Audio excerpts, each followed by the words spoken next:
Hello students, welcome to Legacy AIS Academy.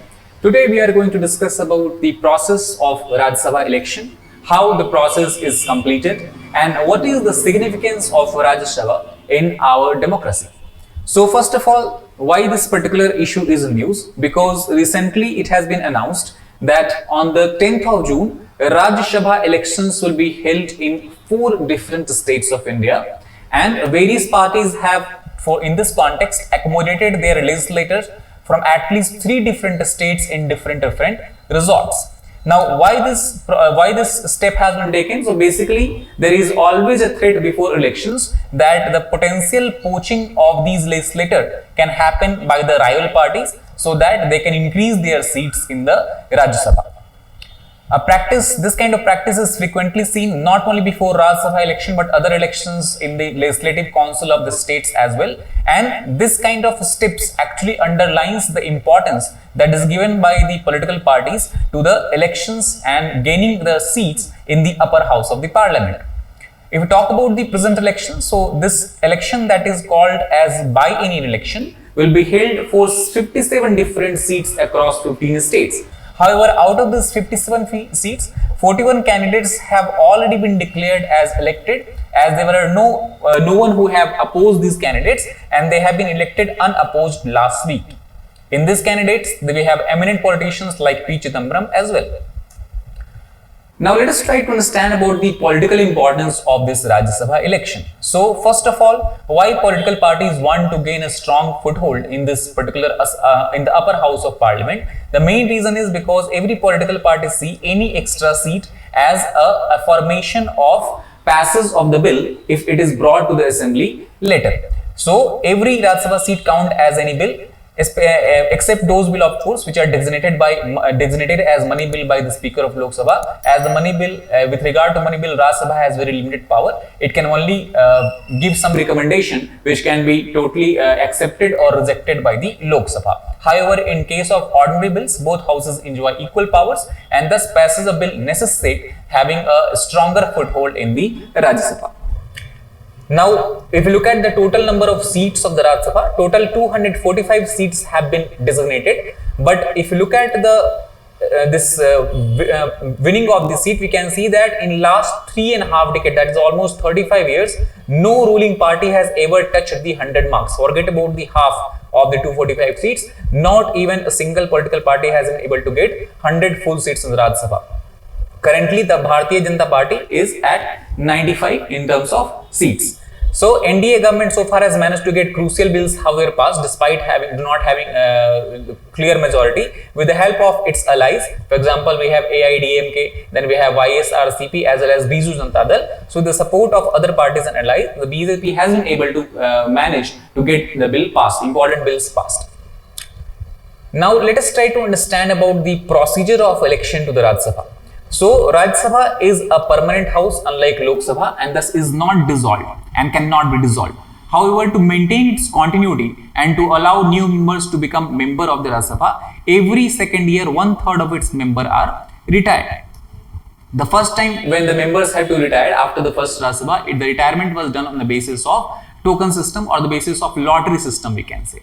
At the same time, Article 83, Clause 1 of the Constitution says that biennial elections are held to fill these vacancies and the term of member is 6 years. Now, let us try to understand in detail how the composition of Lok Sabha is decided. So, first of all, as we discussed before, total number of candidates that can be elected to the Rajya Sabha is 245. Out of these 245 members, 233 members are elected and 12 members are nominated. The members that are elected, 233 members that are elected, basically represent the states and union territories of Delhi and Puducherry of India, while at the same time 12 members are nominated by the President of India. As per the constitutional Article 80 sub clause 3, the member who are to be nominated as a member of Rajya Sabha by the President must have a special knowledge or practical experience in matters that is related to fields like literature, science, art, etc. At the same time, the provision has also been made that any member who is nominated to the Rajya Sabha may join any political party within 6 months of taking the seat. This provision does not apply to independent independent elected members, as they cannot get a membership of any political parties.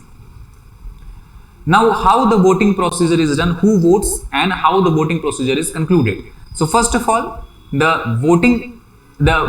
member who are elected to the Rajya Sabha, they are elected by the member of legislative assemblies of the state through an indirect election. Now, what is an indirect election? As per the Article 84 of the Constitution, indirect election refers to a system of proportional representation by means of a single transferable vote. That means any MLA who is participating in the election procedure is given a chit. On this chit, the numbers of member who are candidate of the Rajya Sabha, their names are written, and then the MLA have to mark their preferences, that who they will prefer as first, then second, and then third preference. Now, if we talk about the allocation of seats to different states in the Rajya Sabha, it is done on the basis of the population of the given states as well as union territories. And as you know, as Uttar Pradesh is the state having the largest population, they also have the highest number of seats in Rajya Sabha, which stands at 31, while Goa having a lowest population, they have the minimum number of seats at 1. Similarly, if we try to compare the other states, the second highest number of seats to Rajya Sabha is given to Maharashtra as its second highly populous state, then third is to Tamil Nadu, then Bihar and Bengal, and similarly, as you can see in the list, the Goa is not only a state having single seat. Along with Goa, we have states in northeastern India like Arunachal Pradesh, Manipur, Meghalaya, Mizoram, Nagaland, Sikkim, Puducherry and Tripura. These states and Puducherry's union territory also have a single seat in the Rajya Sabha. Now the question comes that once the voting is done, how the votes are counted and how the winner are declared. So actually the number of votes that can be counted or how the voting procedure is, what kind of formula will be applied for the voting, it basically depends on how many number of vacancies exist in the Rajya Sabha and what is the present strength of the house.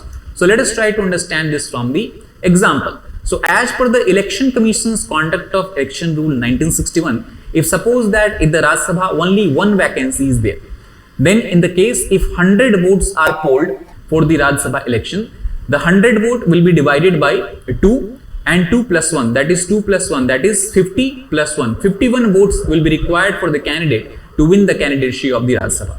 Now suppose if there are 3 vacancies, in that case 100 number is assigned to each of the votes that is polled.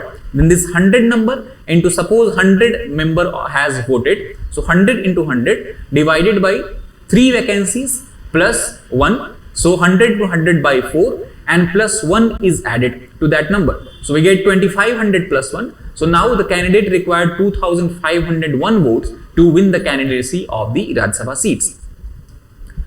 Now coming to the most important point, that our democracy, we know that is run by it has a bicameral legislature, that is we have Lok Sabha and Rajya Sabha, and the Council of Ministers are largely responsible to the Lok Sabha. So what is the significance of Rajya Sabha in our parliamentary democracy?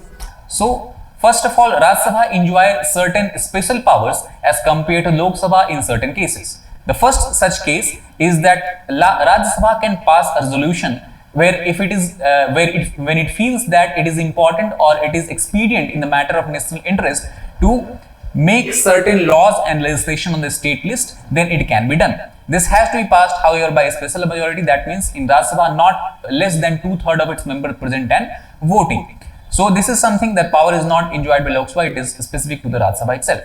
Second, Rajya Sabha in the similar manner also enjoys power where it can create one or more all India services like IAS, IPS and IFS.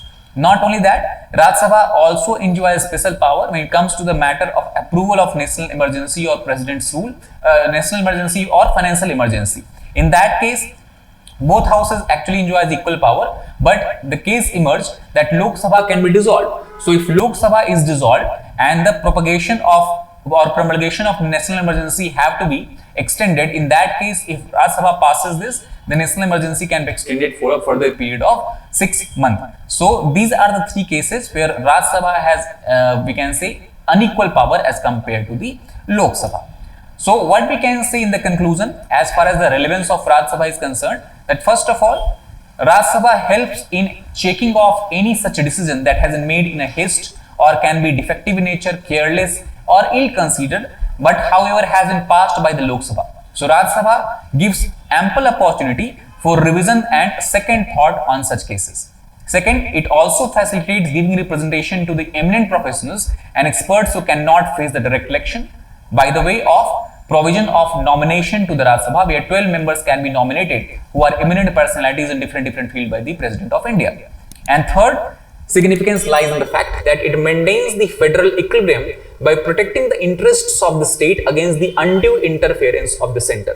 Because we know that if any government is in power, that means the government enjoys absolute majority in the Lok Sabha, so it can pass or it can do anything possible. However, by Rajya Sabha, it is possible that the same government does not enjoy majority in the Rajya Sabha, and thus other parties, other political parties and groups also have a kind of interest or also have kind of power that they can ask the government to have a fruitful discussion on certain areas of interest or certain areas of conflict.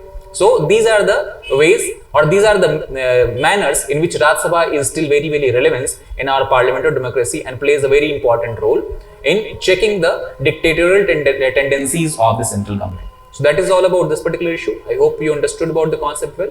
Thank you very much.